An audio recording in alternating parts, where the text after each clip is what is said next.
DAP Komunis Islamofobia yang di-Pertuan Agong pun tidak percaya. Isnin 5 Jun lalu, Lim Kit Siang dihargai kepimpinannya kepada rakyat negara ini dengan anugerah Darjah Kebesaran Bintang dan Pingat Persekutuan 2023 oleh Yang di-Pertuan Agong Al-Sultan Abdullah Riayatuddin Al-Mustafa Billah Shah bagi Darjah Kebesaran Panglima Setia Mahkota PSM yang membawa gelaran Tan Sri.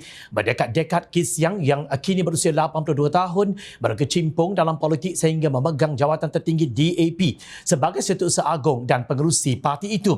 Beliau juga mewakili beberapa kawasan parlimen menerusi DAP sejak 1969 hingga 2022. Adalah menjadi dasar DAP untuk pemimpin parti itu tidak menerima sebarang anugerah pingat daripada kerajaan semasa masih dalam perkhidmatan kecuali dengan izin pimpinan tertingginya. Difahamkan Kit Siang dan Mendiang Kapal Singh pernah menolak penganugerahan pingat kebesaran sebelum ini semasa mereka berkhidmat sebagai wakil rakyat. Kerana itu, bilangan pemimpin DAP yang menerima anugerah pingat kebesaran boleh dibilang dengan jari.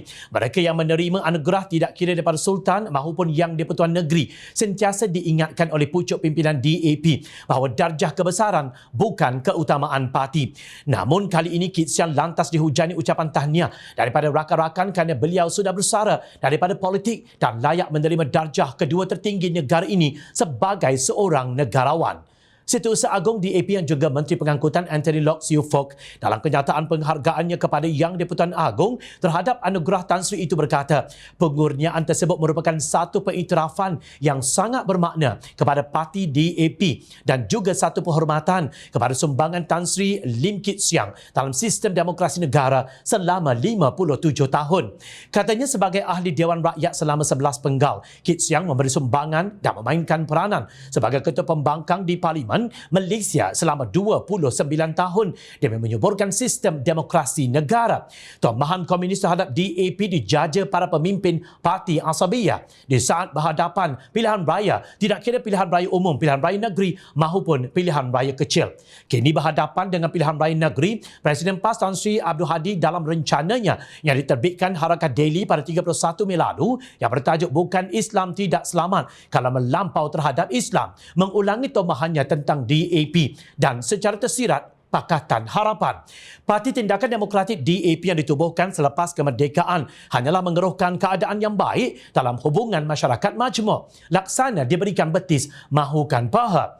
Mereka cuba membawa agenda sekularisme dan Malaysia yang merombak kewujudan bangsa dan ingin melarutkan bangsa Melayu Islam bersama masyarakat bukan Islam secara liberal dengan meminggirkan bahasa kebangsaan, membela kalangan yang murtad, melakukan langkah terhadap saudara baharu yang masuk Islam dan langkah ekstrim yang terbuka melalui kenyataan para pemimpinnya. Demikian kata Abdul Hadi dalam rencananya. Malah beliau menggunakan peristiwa 13 Mei 1969 untuk menakut-nakutkan rakyat Malaysia. Semuanya akan merosakkan keadaan aman yang membahayakan kalangan bukan Islam sendiri. Sepatutnya peristiwa 13 Mei 1969 menjadi pengajaran dan iktibar supaya tidak berulang lagi, ujarnya. Abdul Hadi juga terus mengejek bahawa pihak yang bekerjasama dengan DAP adalah di luar tabi'i dan tidak membela orang Melayu Islam. Begitu juga kalangan Melayu Islam di luar tabi'i yang bodoh terpengaruh dengan agenda DAP sehingga sanggup bersamanya. Malah turut melemparkan tuduhan rasis terhadap suara kelompok yang membela Melayu yang tertekan dan terkebelakang oleh agenda sejak zaman penjajah sehingga kini masih berterusan kesannya yang menghimpit Melayu Islam dalam aspek ekonomi dan pendidikan, tegasnya. Takkan dulu Yang Maha Mulia Baginda sebagai raja yang berdaulat menjaga kepentingan Melayu Islam dan kesejahteraan hubungan antara kaum sanggup memperkenan anugerah darjah kebesaran kepada seorang komunis yang mempromosi Islamofobia. Namun masih ada pencacah yang buta sejarah yang mempersoalkan anugerah Tan Sri kepada Kit Siang kerana percaya kepada pembohongan bahawa DAP adalah parti komunis, anti-Islam dan pencetus peristiwa 13 Mei 1969. Pada masa yang sama, gerakan yang turut terbabit dalam peristiwa berdarah itu selain mencabar hudud Kelantan pada tahun 2015 dijadikan sahabat kerana kononnya tidak ekstrim. Abdul Hadi juga menuduh Yang di-Pertuan Agong bertindak di luar tabi'i kerana bersetuju melantik menteri-menteri DAP dan anggota kabinet parti lain yang bekerjasama dengan DAP bagi membentuk kerajaan Malaysia Madani pimpinan Datuk Seri Anwar Ibrahim yang juga Melayu Islam. Bagaimana pula kedudukan pegawai-pegawai tinggi Angkatan Bersenjata Malaysia dan tokoh-tokoh korporat hari ini bekerjasama dengan kerajaan perpaduan? Adakah mereka juga Melayu Islam yang di luar tabi'i yang bodoh? Hari ini pemimpin yang menabur benih kebencian kaum umpama ditampar oleh Yang di-Pertuan Agong apabila baginda bersetuju mengiktiraf perjuangan seorang bekas pemimpin DAP dengan menganugerahi darjah kebesaran Panglima Setia Mahkota PSM yang membawa gelaran Tan Sri. Dan yang berbahagia Tan Sri Lim Kit Siang, seorang figura dalam dunia politik tanah air, menjadi ahli parlimen sejak 1969, merupakan salah seorang ahli politik paling lama berkhidmat di Malaysia. Bermula dalam DAP sebagai Setiausaha Organisasi Kebangsaan dan editor organ dan parti dipersilakan yang Anugerah Panglima Setia Mahkota hanya layak untuk mereka yang menonjolkan kesetiaan kepada raja pemerintah dan juga negara.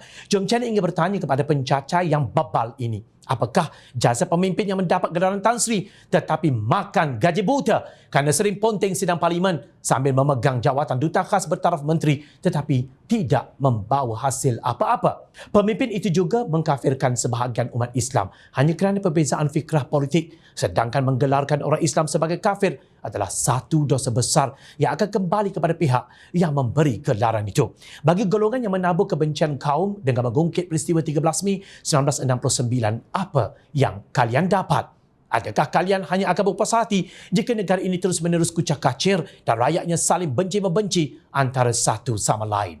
Jika kita menggunakan fikiran yang waras, sudah tentu kita tidak boleh lagi menelan naratif dangkal luar tabi'i. Pemimpin politik yang tidak tahu menjadi pembangkang yang membina, sebaliknya terus menjadi pembangang yang menunggang agama. Sudahlah berhenti meracun minda rakyat, khususnya anak muda dengan benih kebencian yang meruntuhkan perpaduan kaum di negara majmuk ini. Kononnya memperjuangkan Melayu Islam dan institusi istana, tetapi mereka jugalah yang membuat raja pemerintah berduka cita. Ingat, rakyat sentiasa memerhati.